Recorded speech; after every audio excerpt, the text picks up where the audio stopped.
All right. Hello, everyone. Paul Xavier here from Next Level Creators. And today I have Eric Aumen from Eric Aumen Films. He's one of our clients. And we're really going to dive deep in today's interview on work-life balance because Eric has the situation, of course, in the scenario, as many of you may, where he has a wife, he has kids, and a passion for creating videos, a passion for creativity and wanting to make a living from that. So Eric is going to share some really important things as far as how to systemize your time and structure it so you can get the best of both worlds, the best of being a husband, being a family man, and a creator, and finding success in business and life and the ups and downs, of course, of it through his career. So Eric, thanks for being here. Yeah, absolutely. Thanks for having me. So I love starting interviews off this way. What drew you to want to be a filmmaker and a video creator in the first place? What was that passion or sort of curiosity that piqued your interest in the beginning? Yeah, it's actually, it's probably, maybe it's unique. I was kind of artistic growing up, but I was more of a thrill seeker and an adrenaline junkie. And, as soon as I was 18, actually before that, I bought a motorcycle and, did not respect the rules of the road. And,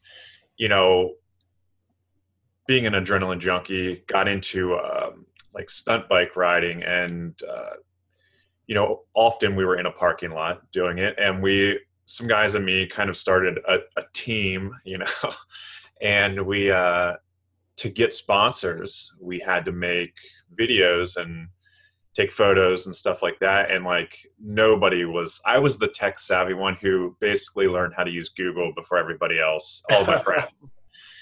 So I would just figure things out, and still that skill serves me to this day. But so I learned, buy this camera and do this and this, and the videos are horrendous, featuring the worst rap music and the worst graphics, but served the purpose. We got attention from sponsors, so it was getting attention. That was what got me into it. How do I get more attention? This is how. Making these terrible videos, and putting them on YouTube. So I think I have all those videos hidden now, as I hope I do. But yeah, that's what got me into it. Pretty much getting that attention, and then that transition into business years later when a friend of mine was getting married, and they knew that I was decent at creating videos and taking photos. So they asked me, hey, do you want to shoot photos or video at my wedding? And I said, yeah. And this was 2008, right when the 5D came out. So, and I had bought the 5D, and I started looking up wedding videos and realized that they were all really terrible.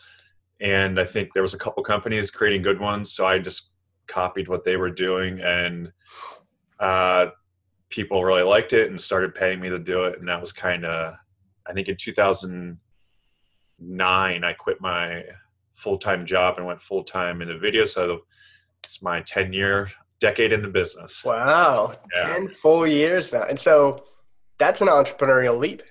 What was your 9-to-5 job that you Oh man, it was a good story for me. And it was a movie-like moment. I worked in a brick factory, making good money, almost $100,000 a year, but it was swing shift, and I was working anywhere from 60 to 80 hours a week. And, I think your life expectancy is about 10 to 20 years lower if you work swing shift your whole life. Wow. It's so bad for your body to never have a sleep schedule. And, I started doing the video on the side and getting enough traction. And we had a profit sharing check coming out, like 6 months in advance, we knew. And I told my manager, I'm giving my 6 months notice. I'm staying until that check comes out, and then I'm out. And nobody believed me, but you know, I told him, a month before I left, I was like, still leaving, at the end of the month. And it was a 12-hour night shift. It was my last day. And at the morning, they, and to paint a better picture, it's resin bricks. And so it's like sparkly cancer causing material that floats in the air. And in the morning, they open these big garage doors. And it was like I walked out into the sunrise, like some kind of cowboy on my last day on the job. But yeah, it was a great moment that I'll always, that was my leap into being an entrepreneur with, 500 bucks in my bank account. But it was good. Here I am. Your life is a movie, my friend. That Yeah. is very true. You got that one up here.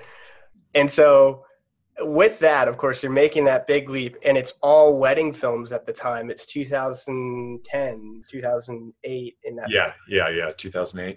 Uh, you know, family. You talked to me before we had started this interview. Did you have your family yet? Were you married at that time?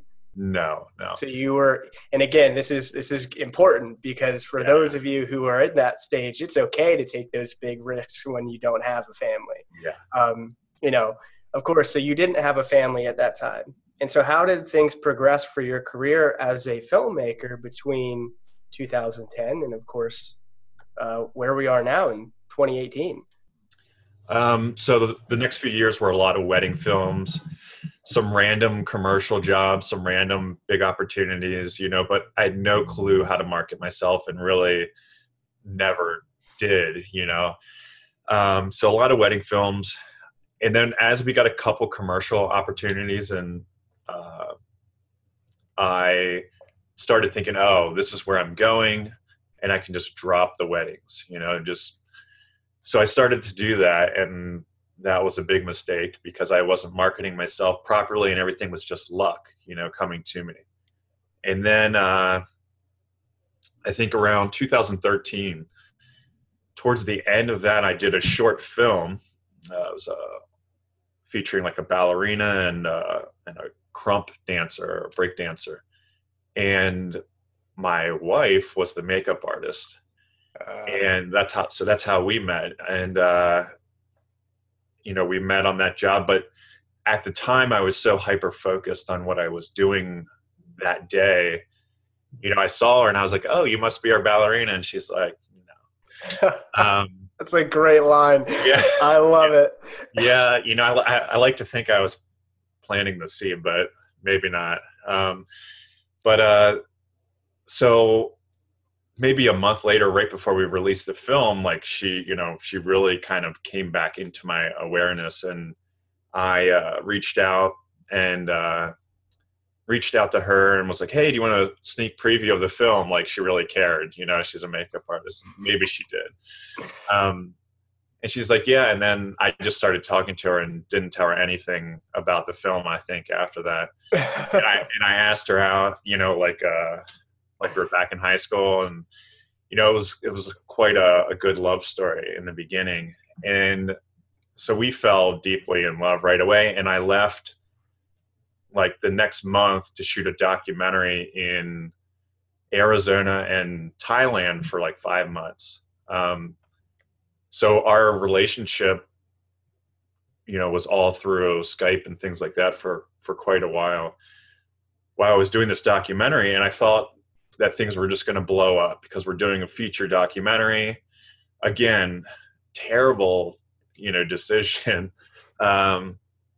Because a lot of it was around the premise of, okay, all of our expenses are covered. We're making a little bit of money on it, and we have a back end deal, but mainly it's going to be for exposure and, which is terrible. So that was where it was a terrible deal. And this is a very important lesson for anyone who's listening.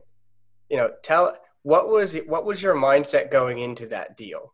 Why did you say, ooh, this is exciting. This is going to be a good opportunity for my film career? So we were thinking, Netflix, Amazon.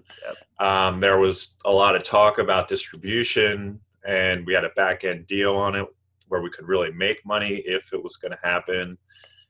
And our mindset was like, this is how we're going to get attention.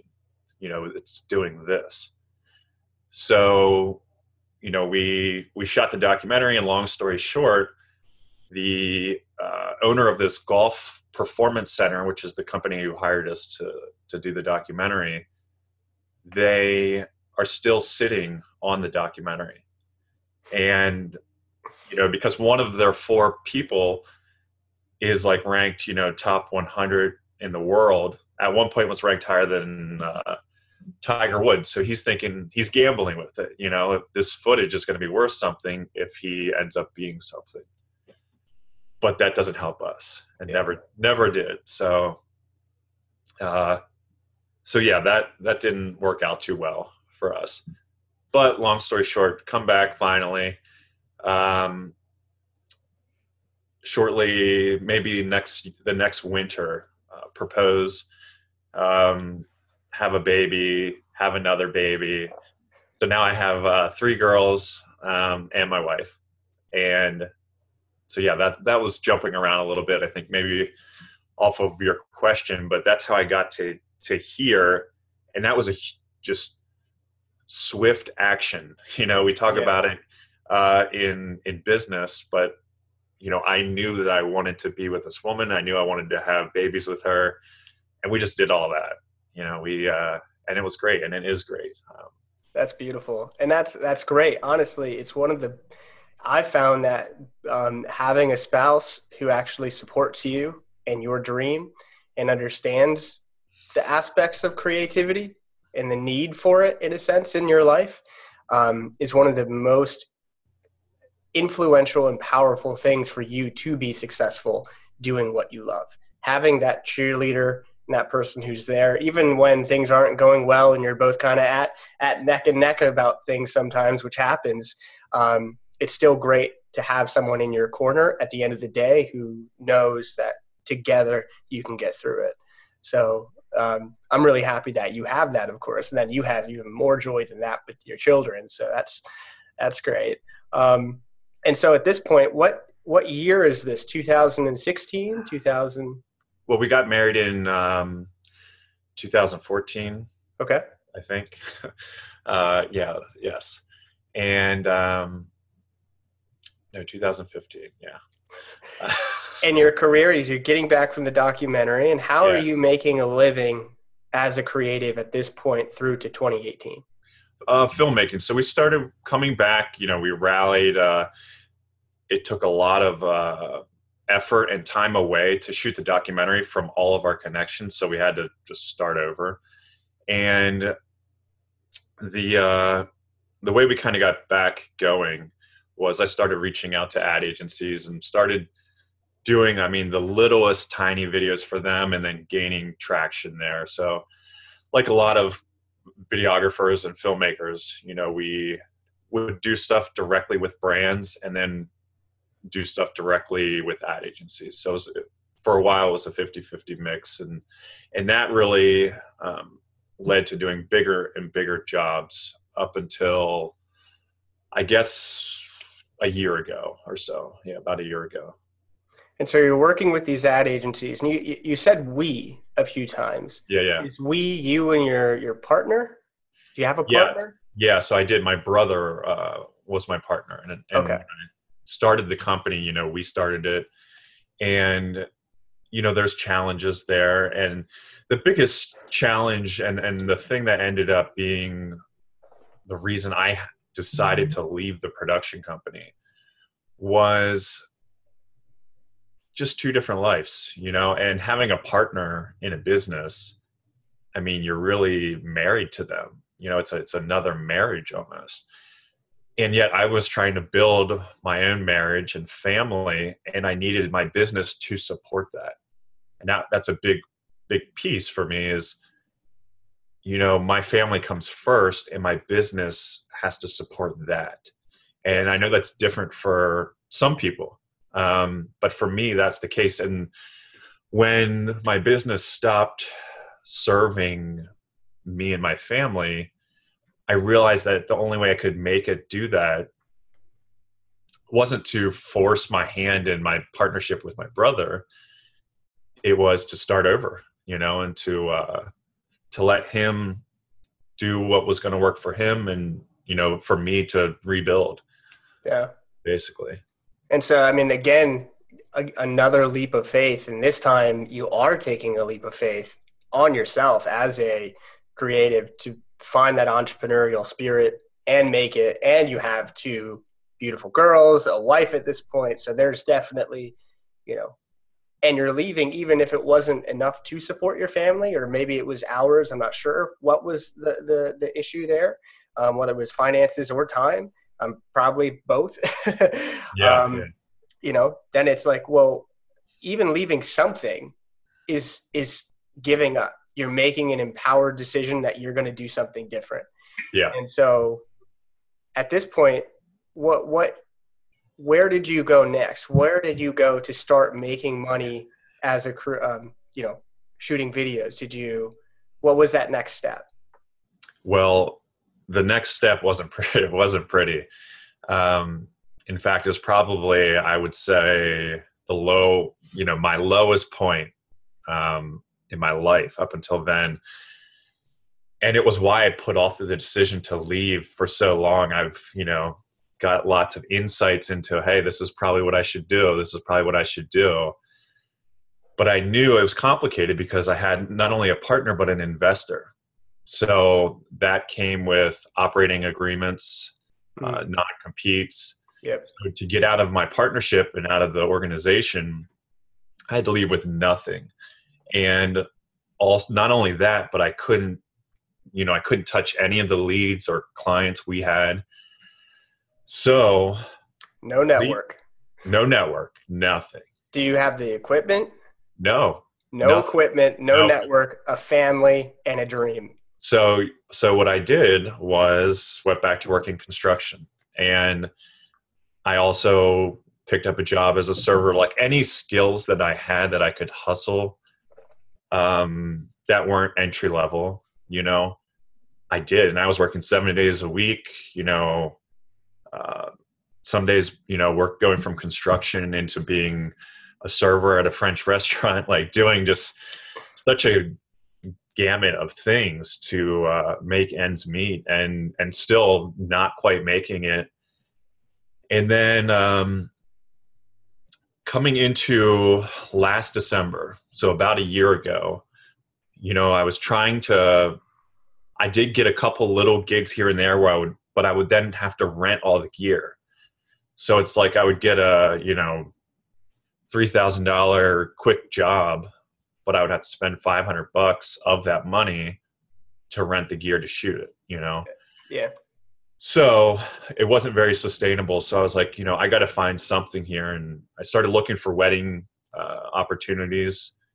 And there was, it was kind of fate, or the universe helping me out a little bit. But there was a company, a nationwide company, who was opening a branch in Philadelphia, and their business model was they would train one lead shooter in each of these major cities around the country to shoot and edit wedding films in the style that they did. And it just so happens it was very similar to the style that I used to shoot in. So I got the spot, and they offered this program. And part of our negotiation in the beginning was, hey, I don't have any gear. And they gave me an interest-free loan for a large chunk of money, and terms that were, hey, you pay back, every wedding you get through us, when we pay you, you pay back 25% of that to pay off the gear. Mm. So in the winter, when there's no weddings, I don't have to pay any, anything back. Deal. It was, and it was the only way I could have done it, so now I'm back in the game and start getting little one-off jobs again, because I can afford to work my way in at a lower level with a brand new, clientele. Yeah. So that's what I did. And I guess going into the summer, okay, now I'm doing good financially again. I'm stable, but knowing I need something, because winter is coming again. It's like Game of Thrones, like winter's coming, It's, every filmmaker probably knows, that winter is coming. And not every filmmaker, but some. And I also just kind of was scratching my head on like, how do I get recurring revenue? I knew that was something that was important. And so I kind of was on the verge and looking out for what's a way that I can serve. And at first I was thinking of just retainer clients. Like, how do I get a client on retainer? You Yeah. know, how do I structure that and everything like that? And then I saw some ads on Facebook, and it was actually for somebody else. And I even had a call with them, and it was just, there was no transparency. There was, they just, my gut told me it wasn't like, this is it. Like, this is the model. This is Yeah. a similar model. Like, I'm onto something here. So I kind of started setting out to create it myself. Yeah. And then I started seeing Paul Xavier ads, and something about that told me to, again, it was my gut said, click on this and, schedule this call. Yeah. And I talked to my wife. I was like, we're going to do this call. And if it's BS, like, okay, we're done with like this, and I'm just going to figure it out. But Yeah. this is the model. I knew at that point, I even like somewhere, I don't know if I still have it on there, but I had bought a whiteboard in between that first call and the call with you guys, and like started mapping out how it was going to work. And it wasn't actually anything like the way it does work. I mean, it was in the ballpark, but it was way out in the cheap seats, Sure. So, it absolutely was a fast track, finding the next level creators program was a fast track on something I knew I had to do. I knew it was like the next evolution of what I'm doing. And it was probably even the reason I left the partnership. And, it was because this is the model that is going to serve and does serve me and my family. It works for me, and not the other way around. And I'm a big believer in the E-Myth and the 4-hour work week and all those type of things. Yeah. And, my wife and I have those aspirations to travel and to do those type of things. And I can make this is the first time, I've done a lot of like self work over the years, and I always had a problem and a challenge in visualizing. Like, I could envision the house, I can envision the things, but I couldn't envision, like, how do I do the amount of work that I know needs done, or I quote unquote know needs done, and also enjoy that life. I couldn't envision it. And once I got into the program, I can see like how that would happen, Yeah. and there's specific trainings within the course, but just the model itself, it's like my wife and I have not argued, but she's very like, there's a way to do it, and that's up to you. And I'm like, yeah, I know there's a way, I think, but like, I can't look and see. Like, I had to be able to see somebody, and I wish I didn't, but like, I couldn't figure it out until I could see somebody else, a model for it. Because Sure. all the entrepreneurs in my life, and even like the long line of men that I come from in my family, are hard working people. Mm. So that's what I knew, and that was my paradigm. That was what I thought. Like, to get to here, you have to work hard. Yeah. And so that's what I saw growing up, and that's what I saw even as an adult. Other people who were doing really well, they were working 100 hours a week, and they didn't have families. And if they did, their spouse was just, they didn't even hardly see each other, not Yeah. the life I wanted. So. And so this getting into next level creators, of course, I mean, you saw the ad, you watched the video, you booked a call, you'd had a call with someone else. They were not the right fit for, just alarm went off, and then you got on with us. what was it about sort of us that made that light bulb go off and made you say, you know what, this not only resonates with what I, it's giving me maybe a visualization of what I want, but what made you think and have the trust in yourself to, make that leap of faith in yourself. Once again, of course, here to implement a new model and to go out on a limb and really put the effort in here to make this work. I believe, what it was is my wife and I had talked before the call, and we just really needed to check the trust box. Like it was, we knew this is the model. Like I can see this model has the legs to go where I want to go. Do I trust these people to invest, money at a time when we were pinching pennies, it was a big investment for me. And, that's relative to everybody, but I can already say, I knew that like one client would pay for it, would more than pay for it,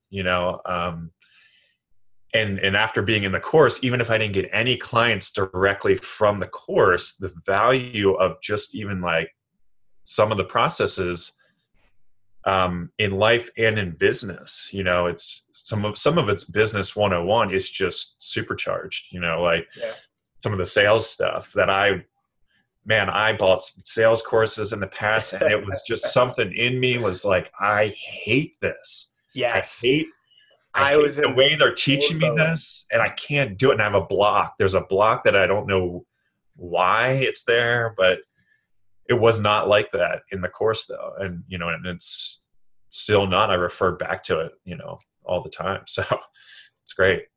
Well, I appreciate that, of course. And so, you got into the program, you saw this new model, and like you said, now you have a actual visualization of what you need to do.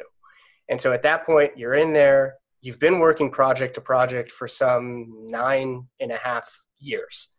You see this way of starting to get retainer clients. What were the biggest aha learnings for you, or aha moments in the program? And what was that thing that allowed you to go, and because of course you've gotten your first client now, and allowed you to make that happen? So some of it is picking a niche market, which for me, was scary, like a lot of people, I think. Because over the years, it was like this feeling of scarcity and like, just give me anything. I'll do anything, within reason. But, coming up with you kind of the way you present the selecting a niche market and narrowing your target made sense to me. And in a way of like, okay, I need to start creating a lot of value. And it's a lot easier to create a lot of value if I pick a target, Yes. And because then it's only providing it for them. And there's the period of like putting the head down and just going and going and going without seeing any return right away. And at the same time, letting anybody who is in my network, which is tiny, as we talked about, know that, hey, doing this stuff, just keep an ear out, let me know. And, here's who I'm hoping to help, who I'm going to be helping. But, if somebody else, I'd love to talk to them and, be able to help them as well. But I've really found that by focusing on that niche market, it allows me to provide more value because it's not spreading that value out across a huge, football field. It's directly to a specific type of person. And it allows me to be more of an expert too, because I have to know less, which is an amazing thing. Right. Yeah. You be more focused, and you have to know less to actually make a difference in those people's lives. Yeah. And, it sounds like really one of the biggest things was the creator's operating system for Yeah. you in regards to where do we start in business? And so many people start their business with this idea of what they want the business to do for them, right?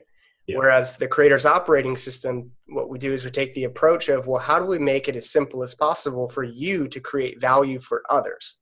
Hmm. And by doing that, the funny thing is you're going to get what you want anyway, because business is about creating value for others. And once Yeah. we start doing that, the more value that's there, the more you'll make in return. And niching down, finding that focus, it gave you that freedom to create more value, it sounds like. And of course, with you, we went really specific. We went hot market, warm market, cold market. You know, your market, you chose a market that's really cold. I mean, people who don't know who you are, and you've been going through the process. I mean, you've been in the program for 4 months. Is that about 5 in Yeah. there? About 5, I think. Yeah. 5 now? Hmm. Yeah. And so we've been working together. I mean, you come on, we have Q&A calls every week for everyone who doesn't know. And you've been coming on the calls and we've been interacting and creating messages together and doing outreach and all of it. And it's been a lot of fun, of course, but of course there's emotions that come up along the way when it's not exactly working the way we want it to either. And for you, we went back and we said, all right, well, again, let's go back to that hot market, that warm market. And that's what opened up that first opportunity for you Yeah. Yeah. and seized the day in terms of, boom, now we're starting to, you got your return on investment. We got your focus. Now it's time to actually deliver value. Yeah. And so walk me through that first meeting with this person. And as you're meeting with them, how has sales changed for you now that you've been through Next Level Creators to where it's perhaps not some of those other sales programs that you were in? And what's different about that conversation now that you feel you get to have with people when you get to offer them value and to work with you? Yeah. It's great. Like it's, to back up a little bit, because it leads into this, the offering value is a big paradigm shift too, because before it was just like, there was this idea of like, I'm hired to create a video and here's the video, and thinking about things like, well, how good is this going to look in my reel? And how can I,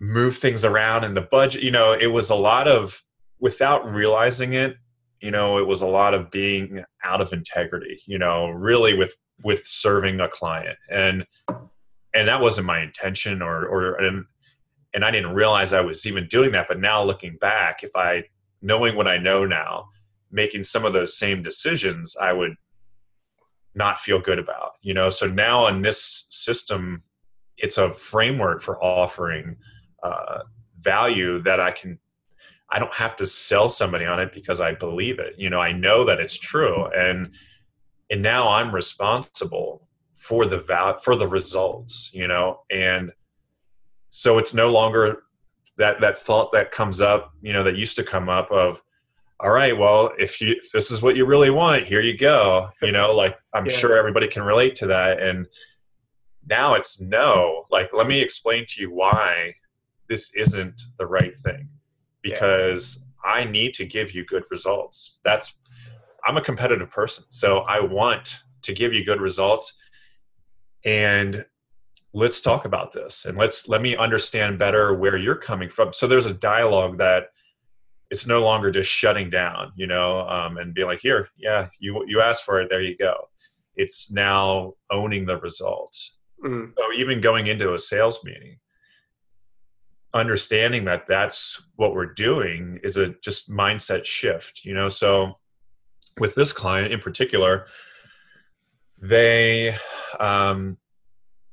were just getting into e-commerce, and I knew that. And the way the lead came to us was my wife was doing some graphic design work and a website for someone opening like a healing center or of some sort. And it was a new modality that was new to the area, so it required a lot of education and things like that. And so we were talking on and off, and she knew a little bit about what I did because she knew kind of the barrier of entry as far as costs, because she inquired about it. She had an investor, and that was something we talked briefly about, but she wasn't ready to do yet. And so her husband just happens to be the operations manager at a large international ballet company. Yeah. And they were just getting into e-commerce space, and they actually had, through UPS, they had subsidized a marketing company out of New Jersey. And when I first heard about the opportunity, basically he said, "Hey, I'm currently I'm using somebody for AdWords, and I'm unhappy with what I'm getting from them. And is this something that you do, or can you point me in the right direction?" And that lead kind of came through my wife doing something with his wife, and then, coming through that way. So I look up the company who they're currently working with, and it's a 50-person team.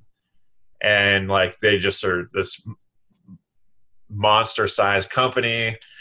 And I was like, oh my God, like they got this, and this. And I was like, well, I can't change that. So let's make that like a strength in my corner, because they're not happy. And he's not going to go out and find a bigger company, probably. So I did a little research with some of the tools I learned, in the program, and found out what they were doing, and found things like misspellings on their Google ads. And just like, it was obvious to me that they weren't getting the attention that they needed. Yeah. So in the first sales call with them, we start talking about the frustrations, and basically start understanding what the gap was. Like, we're understanding where they were and understanding where they wanted to go, and really making sure that they understood that. And it's interesting. I have a background in doing group work, and doing like inner work and group work, especially in a group, it's all about really helping those other people see through the bullshit. See, like, okay, here's the story you're saying. Like, let me ask another question, and let me ask it again and again and again until we get as low of a level as we can to the truth. Yeah. So it serves me. Like, when I learned your system, I was like, oh, that is like a sales version of what I do, when somebody's going through a terrible situation in their life, and they need somebody to reflect back to them the reality that people from the outside can see. Yes. So in a sales call, that was a really comfortable place for me to be, Yeah. And I found a little opportunity, when we're talking about the frustrations he has with this big company. I said, at one point he's going on about these different things, and I was like, like spelling errors on your ads on Google. And he's like, oh my God, and just right away, really, I could tell I struck a nerve. He's like, yeah, don't even get me started about that. And,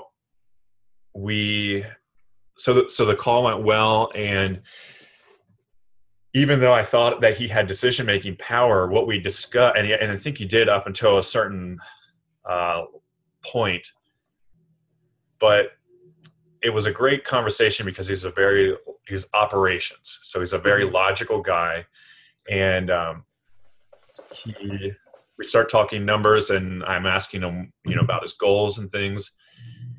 And he says that here's what I want to get. And I said, okay, here's what it's going to cost. And he's like, whew, and I was like, well, you said this is how many people you wanted to get to. You said this is where you would be willing to how much you would be willing to spend, on each new client. I was like, we're doing the math here. Yeah. The value add. If it's too much, we can maybe aim a little lower to get started. And, we can take a look at what that looks like. So we've kind of played around with the numbers, and we found an area that was more than they wanted to spend.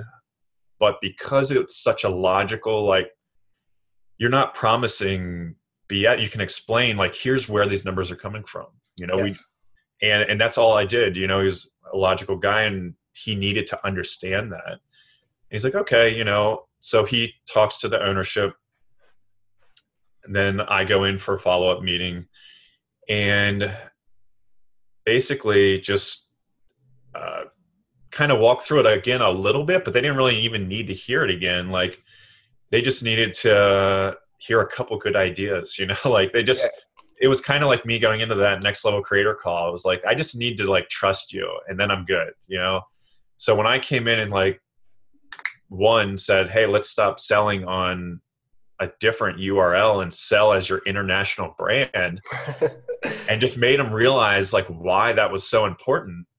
They were like so pumped, like right away. I just give them a scenario, like, I remember talking about this on a yeah, Q&A call where we were like, what are they doing? yeah, and so It's funny because like what happened here is like you basically you needed a little bit of a reworking on how to deliver value in that conversation to where the point where the person just sees it's an absolute no-brainer to pay you on an ongoing basis because you're going to be creating content and running distribution and delivering tangible value to them. And they can just, without a shadow of a doubt, they can visualize it the same way you could visualize that happening when you had your strategy session with us. We were like, well, listen, this is what it actually takes. And this is no bullshit. It's hard. It takes work. But if you do it, it's it's proven. You will find success. yeah, yep, And that's so funny you yeah, did the same thing to your yeah, client. yeah, yep, yeah. That's uh, yeah, and then it's been, we're actually getting ready to launch their website, which we built, which was, a learning experience. Yeah. And we're getting ready to launch that Monday. And then the end of the week, next week, we'll be turning their ads on. So I'm really excited because I'm very confident in this campaign and, you know, all the layers that we can add on after we get it going to just take it through the roof. And Yeah. there's more opportunities through them, and for tons more work. They have multiple brands. They're a big corporation that this is just one leg of it. So Yeah. um, in addition to the market I've been working on, which is also gaining a lot of traction, and it's like a domino. I'm feeling the momentum Hmm. starting to build because I've been putting out value, working on a flow that will bring me into their awareness, build the trust, and then show them the gap and then close the deal. And it Yeah. really, uh, it's feeling good where things are going right now. And this is important because this is one of the things we talked about right at the beginning of this interview is, your father, you have two girls, you have a wife, you want to spend time with them. And so tell us, uh, what was your time like when you were working project to project? What was that lifestyle like from a time perspective versus what life is like now and what life will be like in the next year as you continue down this path as you are envisioning it now? I would say that it's much more unstructured. It's really hard to structure. For me, it was really hard to structure the project to project because I would get a job that I was directing and producing and, required just tons of pre-production work. Uh, and I was trying to squeeze, so much out of the budget by putting more time into it, thinking that that's how I was going to get to the next level, by putting more value into this project than they're actually paying for so that I can sell it as a more expensive project to the Yeah. next person.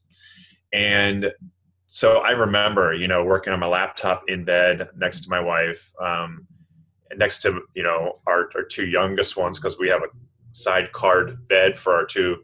I have a 1 and a 3-year-old. So, um, you can imagine dad on his laptop, mom sleeping next to babies, and just didn't feel good, not how I wanted to show up as a dad and model to my kids how to live, and how to balance life. So in the next level creators, operating system, and kind of in my 2.0, business, it there's structure now, because now I know, okay, one, it just comes with, like, it was a lifestyle shift, um, understanding, okay, now I can get my head around, like, just your outreach methods. Um, they were very tangible, and now I have a system on how to do outreach. Yeah. So it's not just like sitting in front of the computer and like looking some things up and researching companies all day. And, now it's, okay, here's what I have to do. And here's the numbers, here's the numbers. So now that's just part of my routine. And I don't think right now I'm working less, but the work I do counts a lot more. And because I'm working in a structured way, there's I can't think of the word I'm looking for. Happens over and over again. Routine? Yeah, there's a routine. So for my kids, they know that dad or papa's going to be downstairs to eat dinner at 5:30 with them, and they're excited to see me come down, and that's like a indescribable feeling, and then my middle one knows that I'm going to read with her for 15 minutes or so after dinner. And, so there's a routine that we stick to. And, sometimes we talk about violent action, when it comes to like outreach and like not letting things get in the way. And for me as a dad and a business owner, it's about, I hate to use the word violent action with my family, but it's dedicated action. It's nobody is getting in the way. I would say empowered action. Empowered action is a good word. Yeah. It's being present, doing the work, and then being present, being a dad and a husband. And yeah, not easy, of course.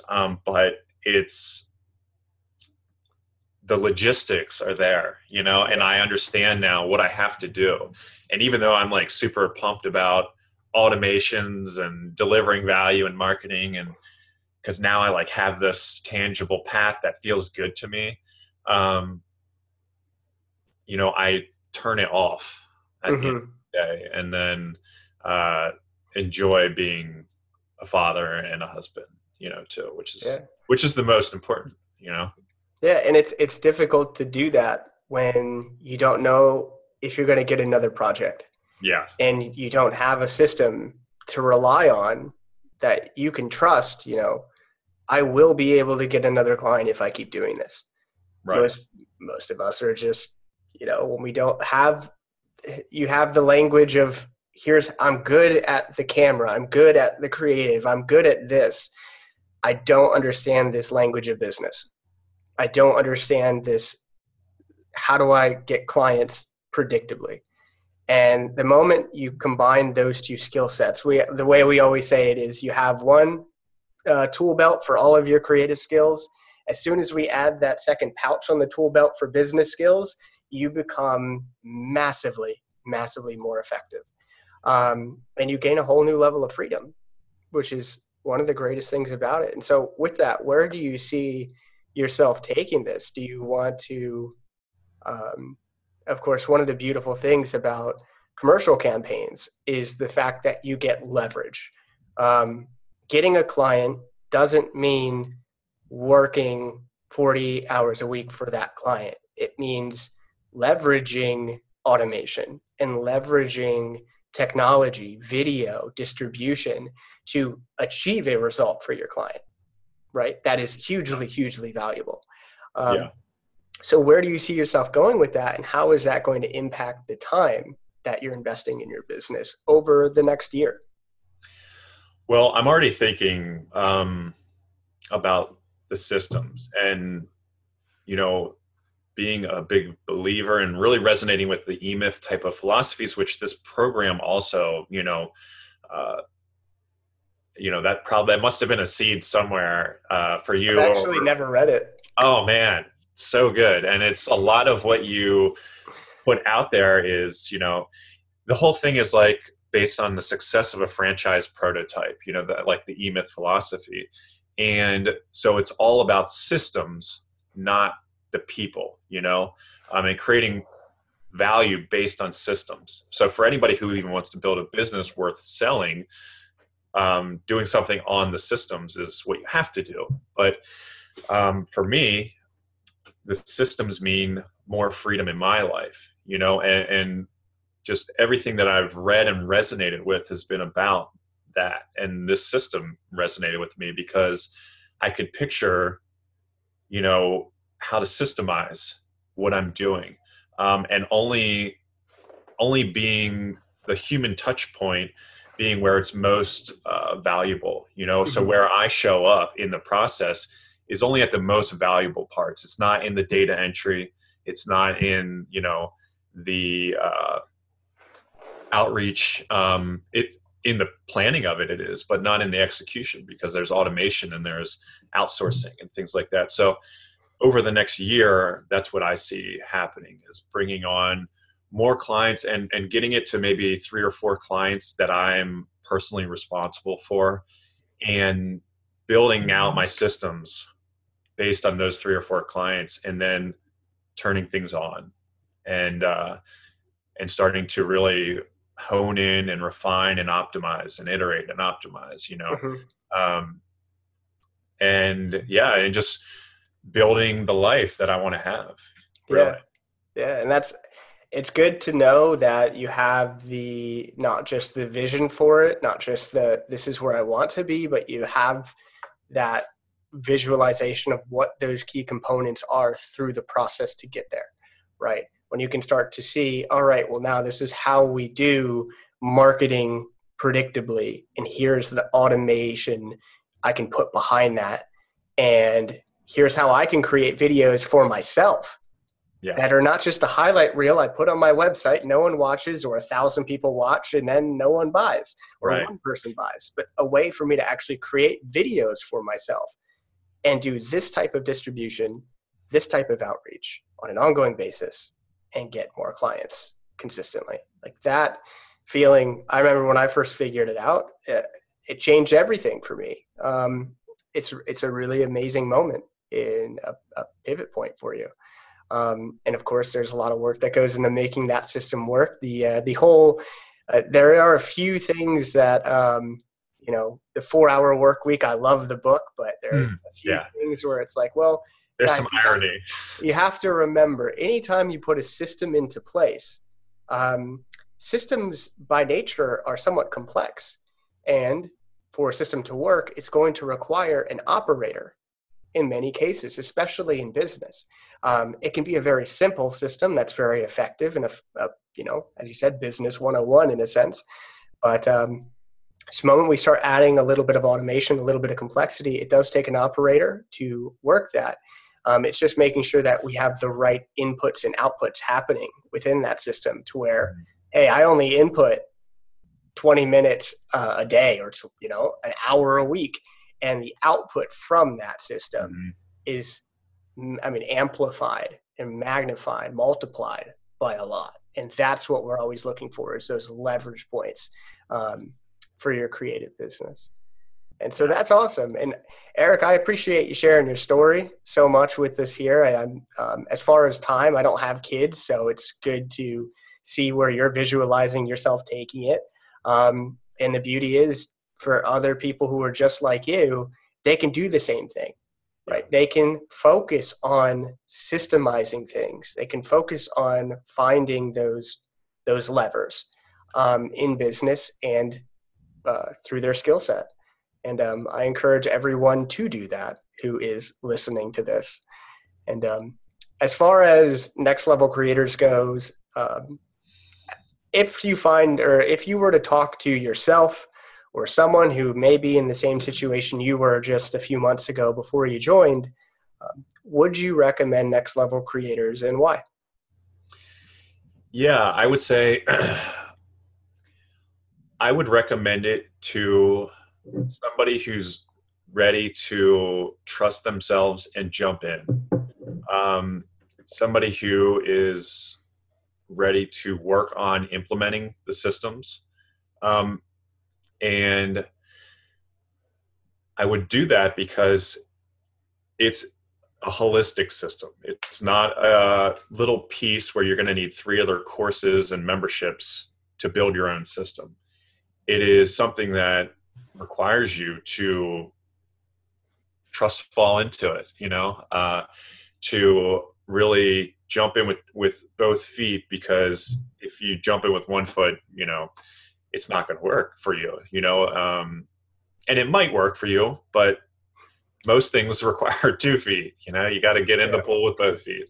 Um, and but if you're somebody who's like a habitual like course buyer, and you're going to buy this and you already have the next one that's totally different picked out, I would say not for those people. Because it's my experience has been, it's very much like an onion. There's the whole like, okay, I'm absorbing all this, I'm absorbing it. I could go back through this course like 2 more times and refine and refine. And you and your team continue to make improvements, that we get updates on, that we get to be a part of. So Yeah. It's a very, how could you have time to work on your own business,